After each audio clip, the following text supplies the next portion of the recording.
Identidad, cultura y el acontecer diario están en La Hora del Museo. Desde ahora, les invitamos a un encuentro cotidiano con nuestra historia. Aquí comienza La Hora del Museo, un programa del Museo Histórico Nacional y RadioSat 94.5. Bienvenidos, un gusto acompañarles aquí en este espacio del Museo Histórico Nacional, como siempre compartiendo con ustedes temas de nuestra historia, cultura, patrimonio y literatura. Hoy voy a compartir con ustedes los detalles de este libro que tengo en mis manos, que se llama El hombre que nunca escapó de Auschwitz. Nos va a acompañar su autor, Gabriel Salinger, una historia real. Bienvenido, Gabriel, a La Hora del Museo. Muchas gracias, Rocío. Muy feliz de estar acá. Un gusto para nosotros también tenerte aquí el día de hoy. Esta historia, que yo no pretendo spoilearles el libro, se basa en la vida o en la historia o en los hechos que le ocurrieron a tu abuelo, ¿verdad? Sí, así es. Y tú te lanzas a esta odisea de recabar los datos, de confirmar la historia. ¿Cómo nace tu interés? Porque podría haber sido otro de los nietos. Hay una foto aquí de ustedes. Me imagino que apareces tú ahí en esa fotografía. Pero ¿por qué el interés de ir a buscar esta historia de tu abuelo? Nosotros sabíamos muy poco de la historia de mi abuelo.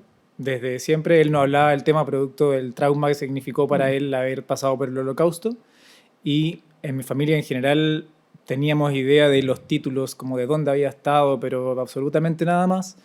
Y en un viaje a Praga que hice con mi señora, vimos en la sinagoga Pinkas, que es una sinagoga que está en Praga, que en sus muros interiores están escritos todos los nombres de los judíos checos que fueron asesinados en el Holocausto.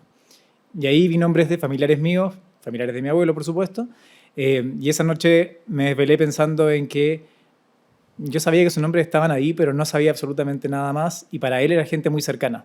Entonces, obviamente me sentí muy curioso por eso y dije que teníamos que ahondar, teníamos que saber algo, y ahí entré en una investigación que tomó varios años y que desencadenó en este libro.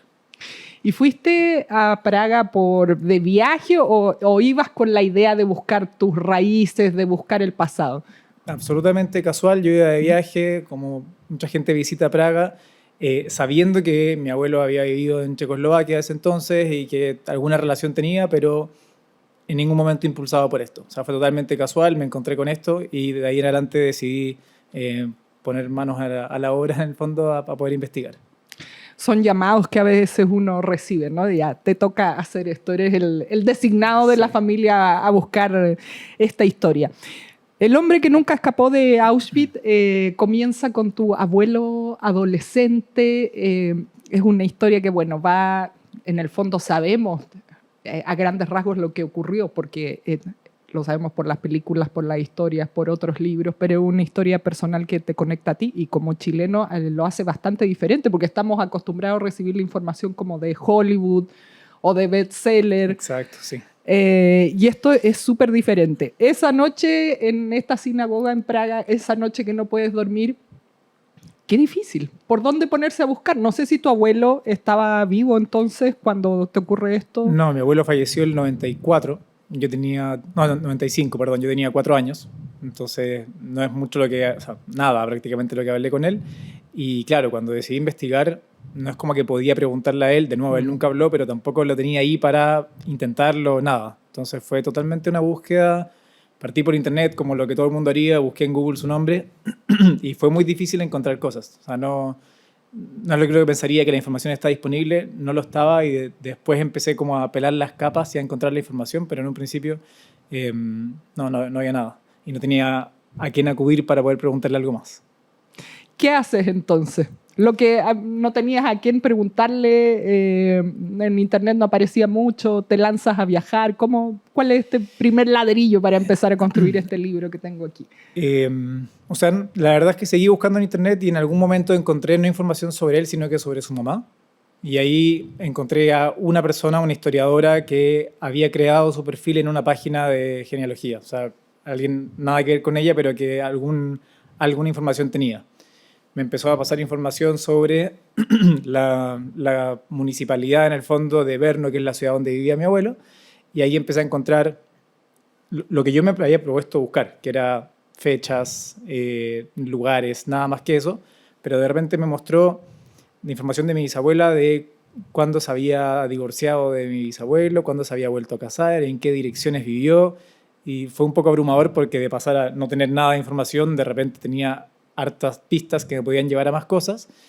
Y desde ese momento creo que ya fue como un pozo sin fondo en el sentido de que tenía mucho donde buscar. Y ahí me adentré en estos 3 años que comentaba en que había muchísima información oculta o no abierta en el fondo, pero la información estaba.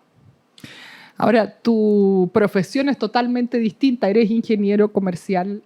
¿Cómo fue ese vuelco? No sé si dejaste de hacer lo que estabas haciendo para dedicarte totalmente al libro, has tenido que empalmar las dos cosas. Sí, o sea, en absoluto era dejar de hacer lo que estaba haciendo, esto era como mi hobby al final.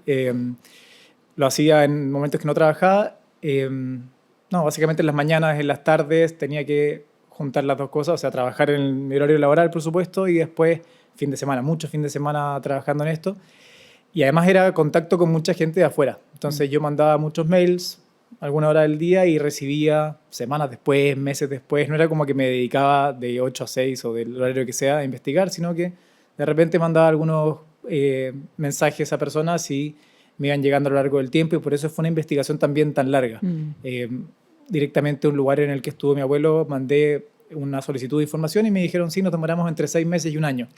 Entonces, esos eran los plazos que manejaba y por eso me lo tomé también con calma y no es que le dedicaba 6 horas diarias, no, era un proceso lento, disparando para todas partes, así que no tenía problema con hacerlo fuera del horario laboral.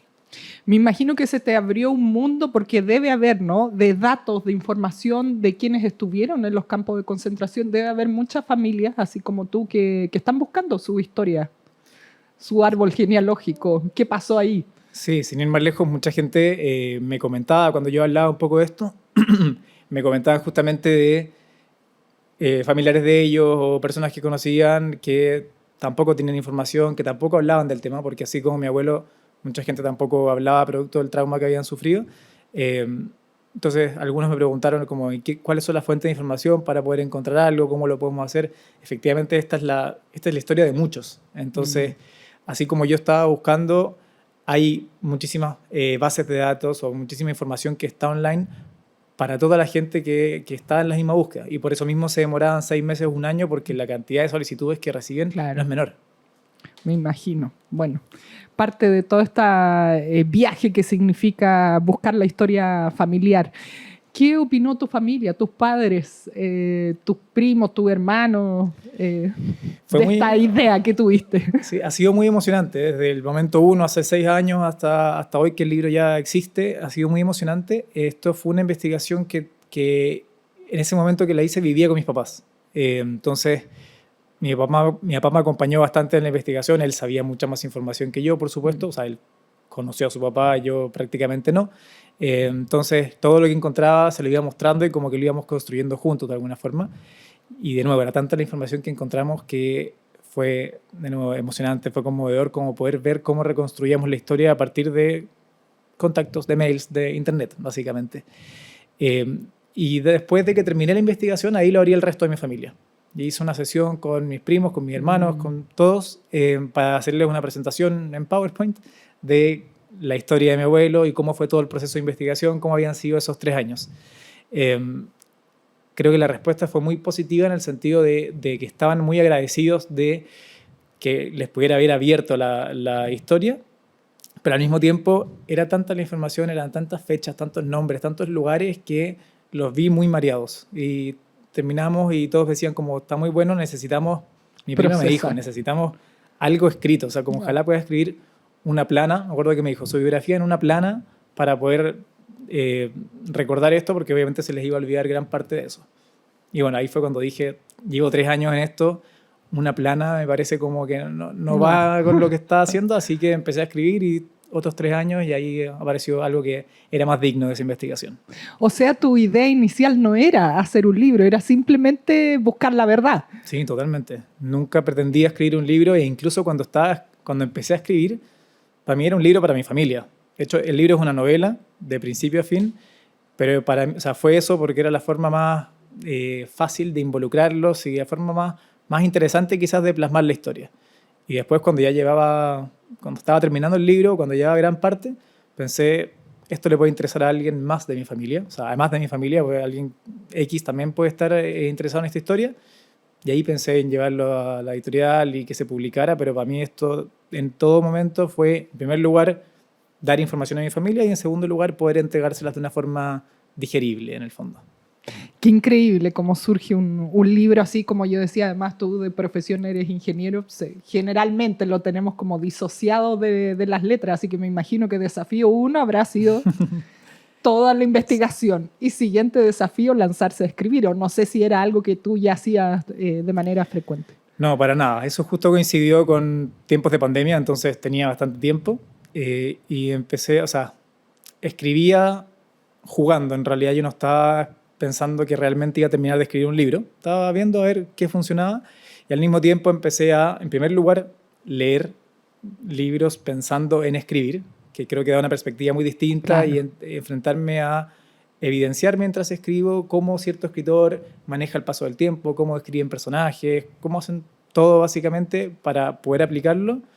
Obviamente cursos y cosas así, y también recibí ayuda de alguien que es periodista en el fondo, que me pueda dar una mano más profesional, que me mandaba correcciones, tips, etcétera, cosa de asegurarme de que el libro estuviese bien hecho. Y por supuesto lo que más ayudó también fue mi señora, que revisó muchas veces el libro, muchas veces cada palabra del libro, para que juntos estuviéramos seguros de que estaba bien escrito y que fuera un buen producto. Que se estaba queriendo decir lo que pretendías también, ¿no? Además es una historia tan conmovedora que me imagino es difícil. Y de eso también quería preguntarte, porque una cosa es encontrar la verdad, conocer estos datos, hay cierta emoción, pero también debe haber un proceso, sobre todo para tu padre, en que es doloroso saber la verdad, o uno recuerda, o hay cosas que uno no quiere recordar, que debe haber sido lo que le pasó a tu abuelo y por eso no comentabas.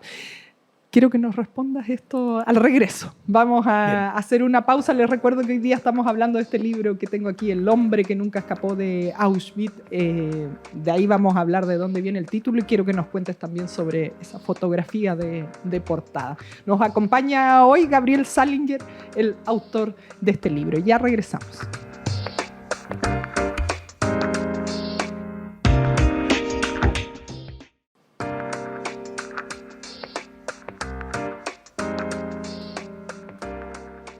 Estamos de vuelta hoy día conversando con Gabriel Salinger, el autor del libro El hombre que nunca escapó de Auschwitz, que es tu abuelo, Gabriel.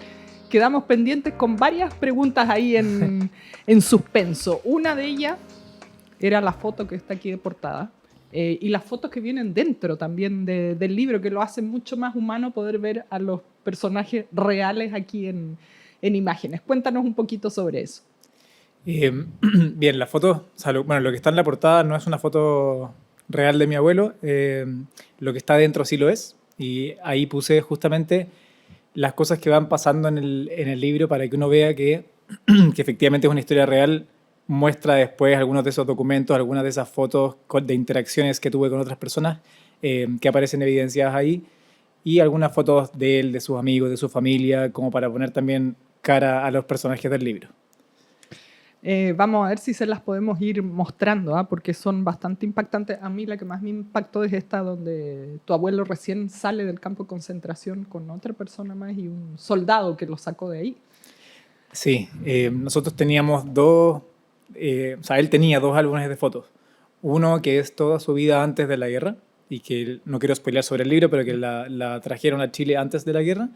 Y el otro desde el día que lo liberaron, que justamente es esa foto, hasta su llegada a Chile. Y esa foto desde el día o el mes probablemente de la liberación, junto al soldado del ejército norteamericano que los acompañó después de que fueron liberados hasta que ya los pudieron mandar de vuelta a su casa, que corroboraron que estaban bien de salud y los mandaron de vuelta. Bueno, quiero que hablemos también de parte de esa historia. Nos habíamos quedado en suspenso con todo este removimiento emocional que genera saber las verdades familiares. Te preguntaba por tu papá, bueno, en tu caso tú con tu papá, porque fueron juntos revisando y pesquisando esta historia que luego da vida a este libro. ¿Qué pasó ahí? Fue muy emocionante, en todo momento fue muy emotivo, pero te diría que lo tomé más por el lado de curiosidad y de saber más. Entonces me pasó que yo veía la información y en vez de reflexionar quizás como, uy, qué duro habrá sido esto, qué triste, yo pensaba, ok, ¿cuál es el dato siguiente? ¿Y qué habrá pasado? Como que me interesaba al tiro por conocer un poco más de la historia. Y creo que fue después, en algún momento, como ya poniendo paño frío, ya discutiéndolo con la información ya completa, que en algún momento mi señora me dice, o sea, como hubo un silencio y me dice, pobrecito. Y con ese pobrecito yo empecé a pensar, pucha, sí, no es solamente como reconstruir la historia, sino que es pensar efectivamente en todo lo que pasó, en todo lo que él sintió, porque nosotros sabíamos a grandes rasgos los lugares en los que estuvo, pero es muy distinto decir, ok, yo sí que estuvo en Auschwitz, a saber cómo fue el momento en que llegaron, claro, a saber a qué se enfrentaron. Entonces creo que ahí me cayó la teja o no sé si me cayó la teja, pero ahí me sensibilicé mucho más con respecto al tema y empecé a ponerme más en su lugar. El otro día en la radio me preguntaron si es que lo entendí. Y creo que me costó mucho responder esa pregunta porque no sé qué significa entenderlo realmente, pero ahí sí me pude ponerme en su lugar y pude ir al lado de las emociones más allá de los hechos y toda la información que yo estaba buscando en ese momento. Gabriel, además de las fotos, hay objetos que eran de tu abuelo que yo no, y otras cosas más que yo no sé si las encontraste entre sus cosas o las encontraste como parte de esta investigación en otros lugares. No, creo que las cosas que están ahí son cosas que él había guardado. Por ejemplo, esa estrella ahí amarilla, sí, es algo que él trajo, que súper simbólico, está ahora en mi casa y que sabíamos que lo teníamos y también, como quizás nunca nos cuestionamos demasiado el significado de eso, sabíamos por supuesto de dónde venía.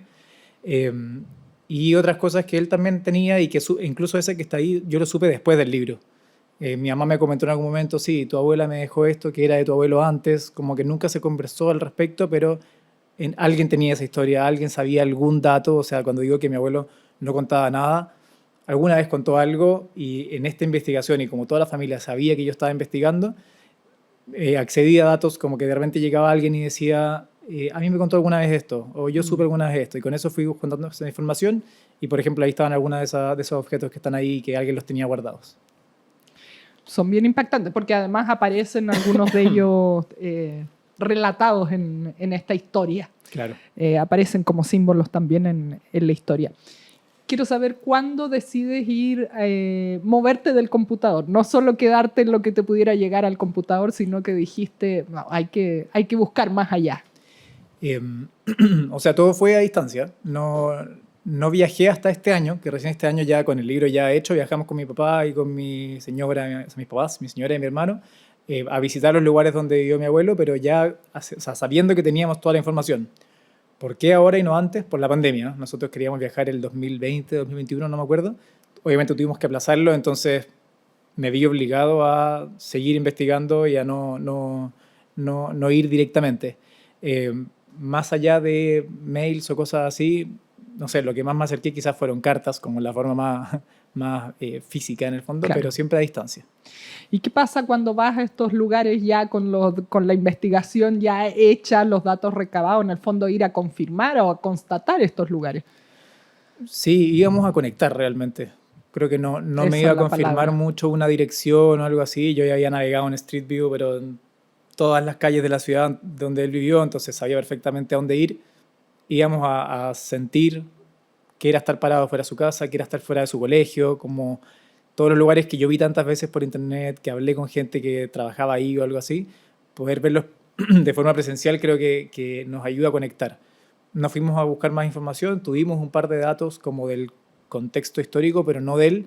El objetivo era empatizar, conocer, como claro, entender un poco más. Ir a ponerse en los zapatos de él.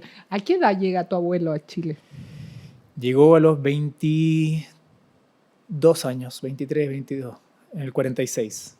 O sea, él era un niño cuando estuvo en el Holocausto. Claro, es que eso es lo impactante de la historia, porque era un niño, un adolescente, no sé si de manera inmediata se lo llevan a los campos de concentración. La idea es conocer un poco en contexto general la historia, porque los detalles los van a poder leer aquí en el libro. Pero eso es lo que hace de esta historia una historia distinta, porque es justamente una edad en que uno ni se imagina que alguien pudiera estar en unas circunstancias como esta. Sí, absolutamente. Y él pasó también la guerra con su hermanastro, que era 5 o 4 años menor que él. O sea, cuando empezó la guerra él tenía 18, el hermano chico tenía 13, 14. Y eso creo que es mucho más duro. O sea, alguien que enfrenta, porque por último a los 18 sigue siendo un niño, básicamente, sigue siendo muy joven, pero tiene el criterio más formado. Y yo pienso en su hermanastro, en Félix, que tenía 14 años. Ahí uno no entiende todavía cómo funciona la vida. Entonces, creo que parte de lo que busco relatar es justamente desde la perspectiva de un adolescente, de un niño, cómo se ve esto, desde la inocencia, en el fondo, cómo enfrentarse a estos hechos sin entender por qué está pasando, por qué está pasando lo que está pasando, por qué hay gente mala. Como creo que parte de eso es lo que se transmite en el libro. Tengo muchas más dudas y cosas que compartirles el día de hoy. Vuelvo a mirar esta foto donde aparecen ambos hermanastros, rescatados por este soldado que nos contabas que era un estadounidense. Vamos a hacer una pausa, Gabriel, y ya regresamos el día de hoy conociendo la historia del abuelo de Gabriel, que es el protagonista de esta historia, el hombre que nunca escapó de Auschwitz.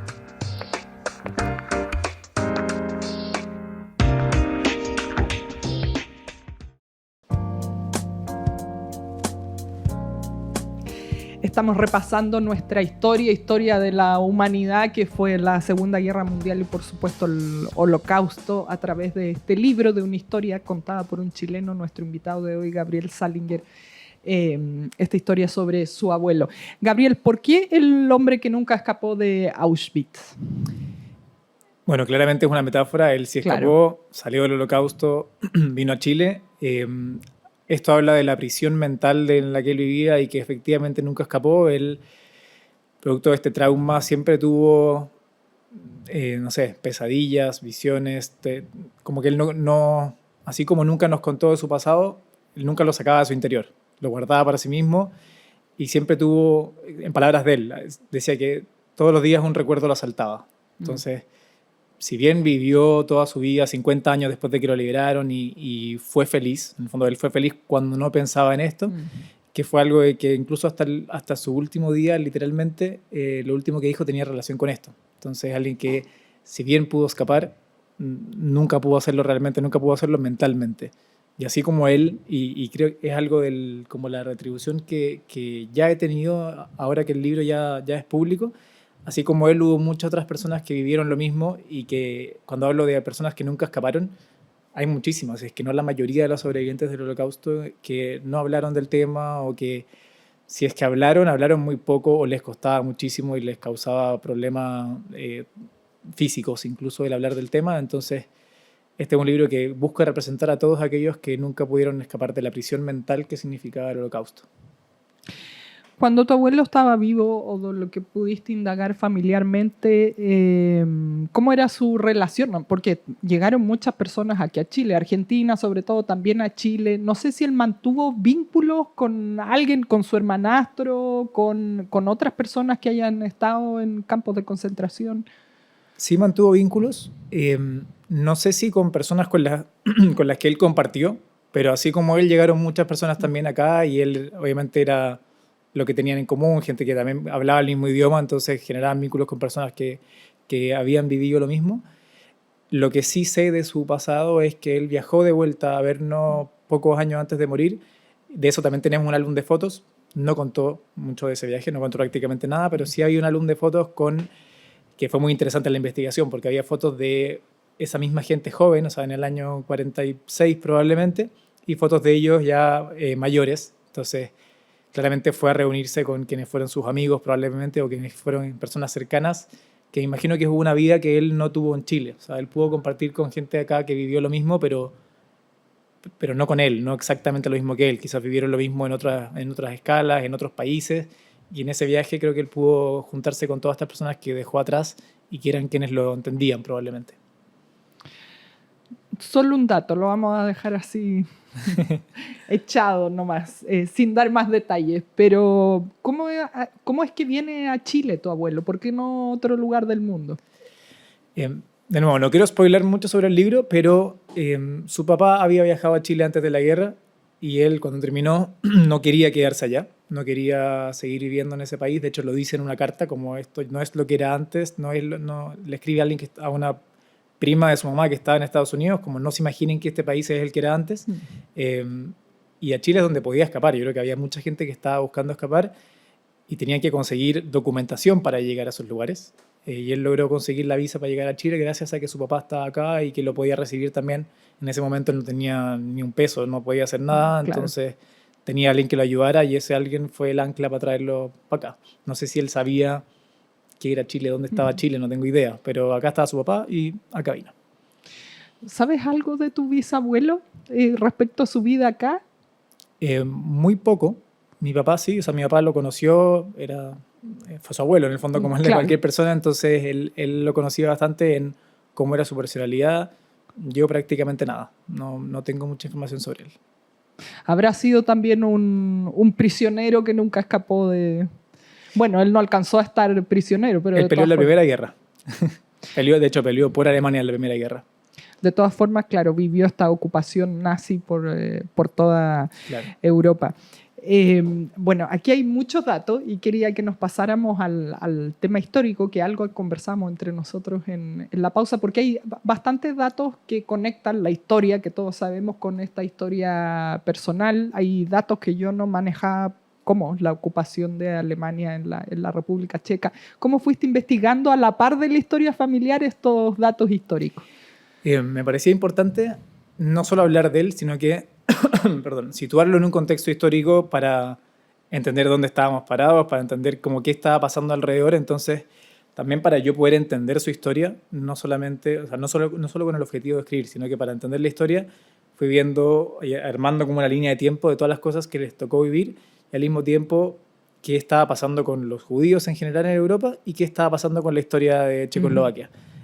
Para entender en qué momento fue la ocupación alemana, en qué momento cambiaron las fronteras y cómo se fueron dando los cambios. El cambio que tuvieron de una vida normal hasta llevarlo a los campos de concentración, desde que Hitler llegó al poder, fue un cambio muy paulatino. Entonces tenía que entender por qué estaban pasando esas cosas o en qué momento se aceleraron y si se aceleraron, qué fue lo que pasó en la historia, en el fondo, en qué momento Hitler decidió que vamos a invadir Checoslovaquia. Y eso, por ejemplo, coincide con el día que quemaron la sinagoga de Brno, que es la ciudad donde vivía mi abuelo. Entonces, yo sabía ambas por separado, pero entender cómo las fechas coinciden me ayuda a entender cómo fue el paso del tiempo, cómo fue como toda la cronología de todo lo que pasó. Hay un hecho acá, bueno, hay varios, pero hay uno que yo alguna vez había escuchado y no lo había asociado para nada, no lo había entendido, que es la noche de los cristales rotos. Que se menciona aquí, sí, espero estar mencionándola bien, y ahí te quería pedir un poquito de contexto sobre este hecho, que marca de alguna manera un hito en la guerra. Ese fue un hecho, me costó encontrar información de hecho sobre eso en Checoslovaquia, pero eso fue un hecho como principalmente en Alemania y en otros países de Europa, que marcó un antes y un después y fue probablemente el hito que marcó la aproximación del Holocausto, que fue la noche del 9 de noviembre, si no me equivoco, del 9 al 10 de noviembre del 38, en que, sobre todo en Alemania, se quemaron negocios de personas judías, marcaron los negocios, rompieron se habla de los cristales rotos porque rompían las vitrinas en el fondo, se quemaron sinagogas, mucha gente fue encarcelada y enviada a campos de concentración, algunos también los mataron esa noche. Y eso es algo que sin tener el conocimiento exacto, sé que mi bisabuelo estuvo ahí, o sea, él vivía en Berlín en el 38 y en el 39 se vino a Chile. Entonces, como decía antes, ese fue el punto que marcó la diferencia, que marcó él, se viene algo terrible, y me imagino que ahí en ese momento mi bisabuelo dice, ok, tenemos que irnos y se demoran un tiempo en poder conseguir los papeles para poder venir acá a Chile. Y que fue también para muchísima gente que trató de emigrar de Europa en ese mismo momento. Creo que como decía antes, fue un camino muy paulatino, pero si hubo algo que salió un poco de la regla y que dejó claro que algo estaba pasando, fue la noche de los cristales rotos. Un precedente, por así decirlo, para asustarse muchísimo, ¿no? Y darse cuenta de lo que se iba a venir, como decías tú. Yo al leerlo, obviamente guardando distancias, pero pensando en cosas que han ocurrido a nivel de nuestro país hoy día, de repente nos olvidamos de la historia y no nos acordamos de cuánta violencia de repente, no sé por qué, tenemos acumulada los humanos y se desata de estas maneras. Gabriel, vamos a hacer la última pausa del día de hoy para conversar a la vuelta de los últimos detalles que yo tengo ganas de tratar del libro del que estamos conversando hoy, El hombre que nunca escapó de Auschwitz, que es una novela basada en hechos reales y que principalmente trata sobre la vida del abuelo de Gabriel Salinger, nuestro invitado de hoy. Ya volvemos.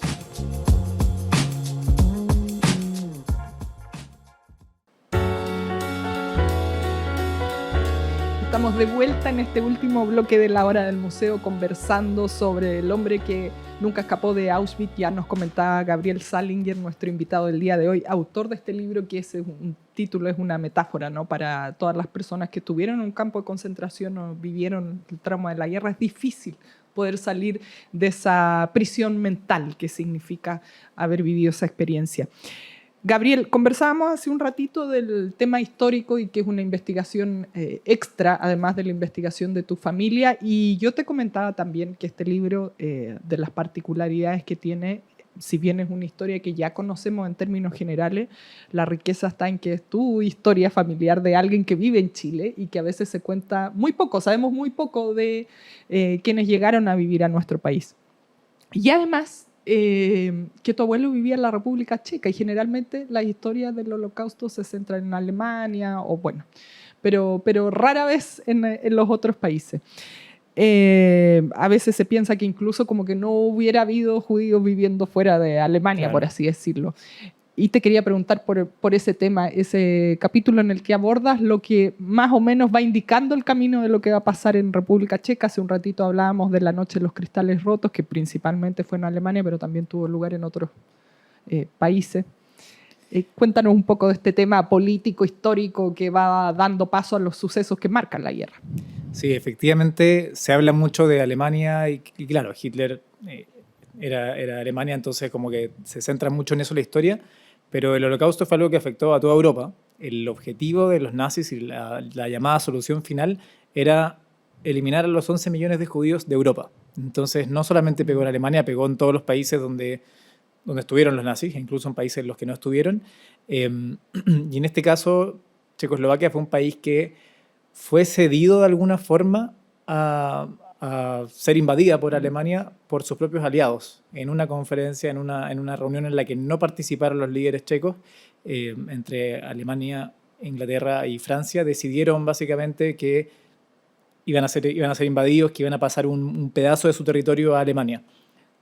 No creo que no ahondo mucho en cómo es la historia.